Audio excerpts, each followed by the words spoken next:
আমাদের মূল দাবি হচ্ছে মেডিকেল ভর্তি পরীক্ষায় এই যে 5% কোটা, এই 5% কোটা যদি 1% কোটা না থাকে, আমরা মেডিকেল ভর্তি পরীক্ষায় 1% কোটা হচ্ছে টলারেট করব না।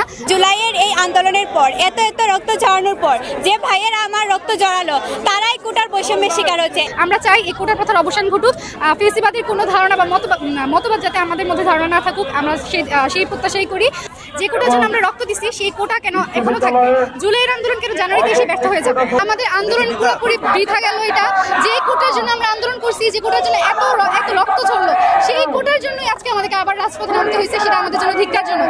এখন 5% যে আছে সেটা 0%-এ নেমে আসা হোক। জুলাইয়ের এই আন্দোলনের পর এত রক্ত ঝরানোর পর যে ভাইয়েরা আমার রক্ত জড়ালো তারাই কোটার বৈষম্যের শিকার হচ্ছে। এখনো তাহলে কেন কোটা থাকবে? সেই জবাব চাই আমরা। আর হচ্ছে আজকের দিনের মধ্যে আমাদেরকে অবশ্যই মেডিকেল ফলাফল পুনর্নিরীক্ষণ করতে হবে আজকে 24 ঘন্টার মধ্যে। আমাদের দাবি এইটাই।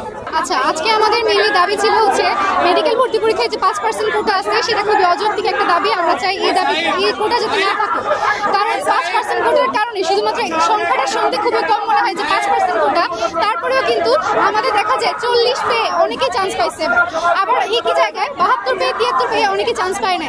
সেটা ওদেরকে আমরা কিভাবে সমবেদনা জানাবো? আমার নিজের স্টুডেন্ট 72.75 পেয়ে চান্স পায় নাই, আমার প্রতিবেশী 41 পেয়ে চান্স পাইছে মেডিকেল ভর্তি পরীক্ষায়। যেখানে মেডিকেল ভর্তি পরীক্ষায় পাস মার্ক কি হচ্ছে 40, সেই জায়গায় 40-41 পেয়ে সে একটা সরকারি মেডিকেল চান্স কিভাবে পায়? কাট মার্ক 73.75, সেই জায়গায় 40-41 মার্কের ডিফারেন্সটা আপনারা নিশ্চয়ই বুঝতেছেন। এত হিউজ একটা ডিফারেন্স হওয়ার পরও যে স্টুডেন্ট চান্সই পায় না, সে আরেকটা স্টুডেন্ট 40 পেয়ে কিভাবে চান্স পায়? সেটাই আমাদের প্রশ্ন। আমাদের আন্দোলন পুরোপুরি বৃথা গেল। এটা যে কোটার জন্য আমরা আন্দোলন করছি, যে কোটার জন্য এত রক্ত ঝরলো, সেই কোটার জন্যই আজকে আমাদেরকে আবার রাজপথে নামতে হয়েছে। সেটা আমাদের জন্য ধিক্কারজনক।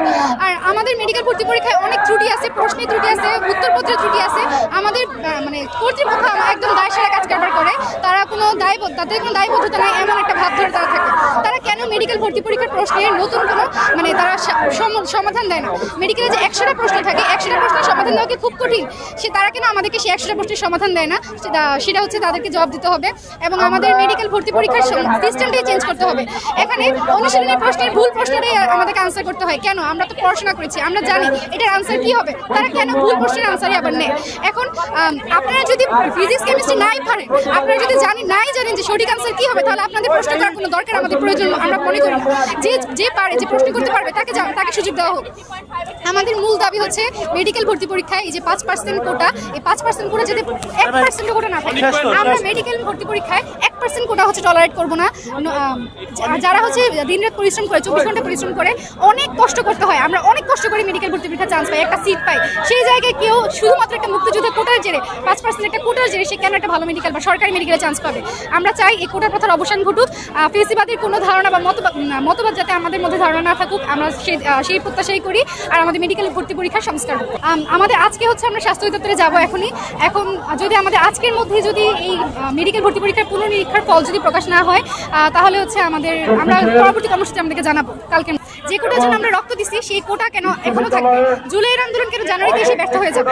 এখন এই কোটা কিন্তু 5%, আপনাদের কাছে শুনতে খুবই মনে হয় যে 5% সামান্য একটা কোটা, কিন্তু 5% কিন্তু হিউজ। কারণ আপনারা বুঝতেই পারতেছেন যে 73.5 পেয়ে যে স্টুডেন্ট চান্স পায় না, সেখানে 40 পেয়ে একটা স্টুডেন্ট চান্স পাচ্ছে। আমার সলিমুল্লাহ মেডিকেলে 550তম মেধাস্থান পর্যন্ত চান্স পেতে পারে, সেখানে 13,000তম একটা স্টুডেন্ট কিভাবে চান্স পায়? তাহলে মাঝখানে যারা ছিল 5,000-এর পরে যে স্টুডেন্ট ছিল তারা কি দোষ করছে? তাদের কাছে আমরা কিভাবে সান্ত্বনা দিব? আমার যে ছোট ভাই বোনগুলো হচ্ছে 0.25, আপনারা বুঝতেই পারতেছেন 0.25 এর জন্য চান্স পাচ্ছে না, সেই জায়গায় একটা স্টুডেন্ট 40-37 পেয়ে চান্স পাচ্ছে। এই দায়ভার আমরা কাকে দিব? আমরা জানি না ওদেরকে কিভাবে আমরা সমবেদনা জানাবো। আমার নিজেরও বলার ভাষা নেই। কর্তৃপক্ষকে এই জবাব দিতে হবে কেন কোটা ব্যবস্থা এখনো আছে এবং তাদেরকে এই যে মেডিকেল ভর্তি পরীক্ষার ফ্রিডম ফাইটার কোটা বাদ দিয়ে যে সিলেকশনটা হবে, এটা যাতে আজকের মধ্যে পুনঃপ্রকাশ করে। এবং আমরা চাই যে মেডিকেল ভর্তি পরীক্ষার যে সিস্টেমটা, এই সিস্টেমটা সংস্কার হোক। সেই আশাই করছি।